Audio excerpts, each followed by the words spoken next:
Hallo, mein Name ist Magdalena, ich bin Pianistin und Klavierpädagogin und begrüße euch ganz herzlich. In diesem Video spreche ich mit euch darüber, was beim Thema Fingersatz zu beachten ist, wenn man Klavier lernt.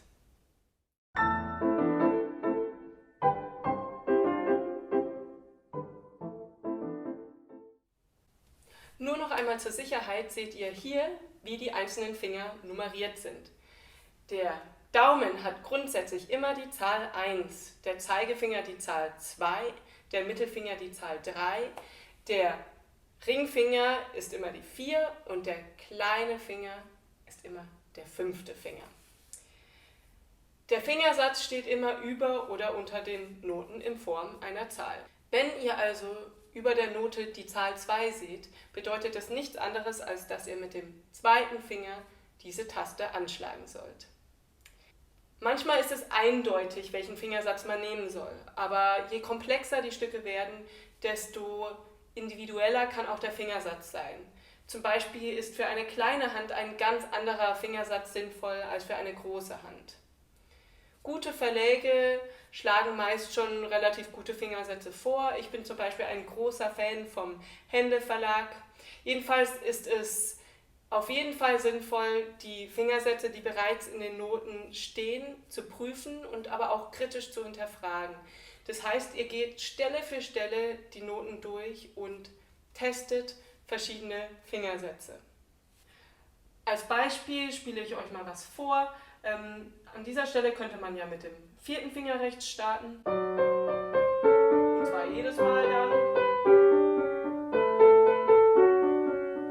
Und man könnte aber auch vielleicht den 3. Finger nehmen.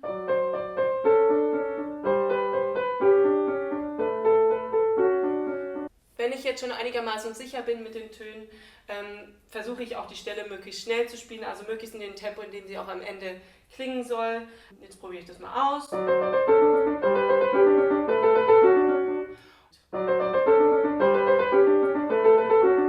Jetzt probiere ich es vielleicht noch schneller. Und mal mit dem 3., vielleicht auch mal mit geschlossenen Augen.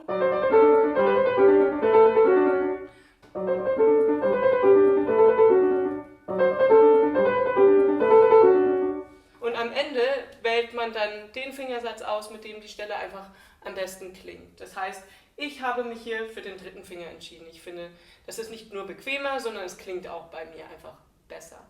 Manchmal ist aber auch der etwas unbequemere Fingersatz der schönere. Aber das kommt eher selten vor.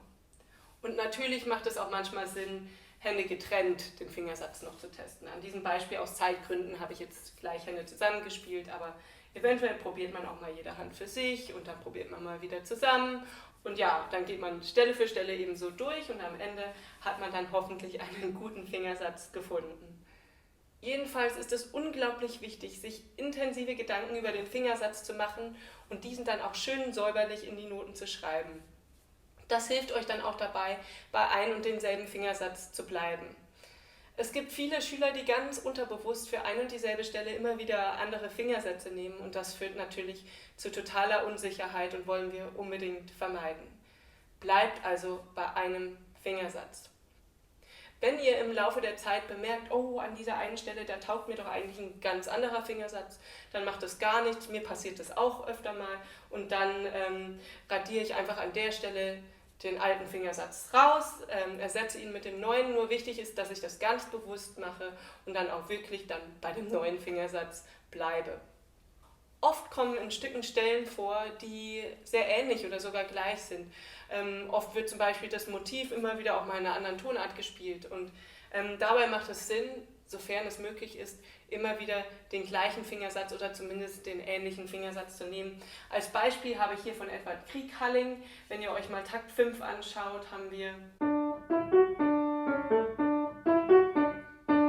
Und jetzt, wenn man das mit Takt 9 vergleicht, ist es im Grunde genommen dasselbe.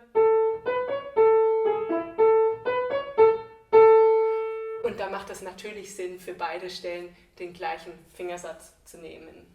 Denn das kommt in diesem Stück sogar ganz oft vor, aber ich nehme jedes Mal den gleichen Fingersatz. Wenn ich das nicht mache, riskiere ich auch wieder Textunsicherheiten, die einfach völlig unnötig sind. Also einfach so einfach wie möglich halten, euren Fingersatz. Außerdem hat man hoffentlich einen guten Lehrer zur Hand, der einen dabei hilft, den richtigen Fingersatz zu finden und auch zu verinnerlichen.